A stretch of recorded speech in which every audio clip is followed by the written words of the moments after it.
এই ভারতকে আমরা শিক্ষা দিব। ভারত 54 বছর আমাদের শোষণ করছে, এখন আমাদের পালা।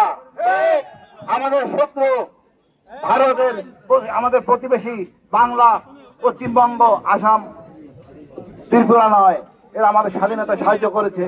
আমাদের শত্রু দিল্লি, আমাদের শত্রু আমাদের শত্রু আওয়ামী লীগ, আমাদের ভাই হাদি আজকের সংকটময় সমস্যায়। এর জন্য দায়ী কে? আমাদের আওয়ামী লীগ, ভারত। এই ভারতকে আমরা শিক্ষা দিব। ভারতের সীমান্ত পরিবর্তন করে দিব। তারপরে ভৌগোলিক অবস্থান থাকবে না। আমরা ন্যায্যতা ভিত্তি চাই। আমি সিরাজউদ্দৌলার বাংলা চাই। আমরা ওইভাবে বসবাস করবো, গর্বের সহিত বসবাস করবো। আমরা অন্য পিছনে লাগবো না। এক্সট্রিম মশার কয়েল প্ল্যান্ট ফাইবার দিয়ে তৈরি, তাই সহজে ভাঙে না, সুগন্ধিযুক্ত ও নিরবিচ্ছিন্নভাবে জ্বলে। ডেঙ্গু, চিকুনগুনিয়া বাহি সহ যে কোনো মশার বিরুদ্ধে দেয় এক্সট্রিম সুরক্ষা। তার ক্ষতিও করবো না, সমমর্যাদায় আমি সমমর্যাদায় বসবাস করবো। চোখে চোখ রেখে কথা বলবো। আমাদেরকে যে 54 বছর যে যুদ্ধের ভয় দেখাইছেন, আমরা সেটা ভয় পাই না।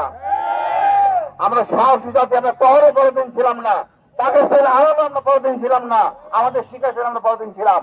আমরা সব সময় স্বাধীন ছিলাম। আমাদের 16 ডিসেম্বরটা ছিঁড়ে নিয়েছেন। ইনশাআল্লাহ আমাদের 5ই আগস্ট আছে। 5ই আগস্ট আমাদের চিনিয়েছে। ভারত আমাদের একমাত্র শত্রু। এটাই আমার দেশ প্রেম, এটাই আমার ভালোবাসা।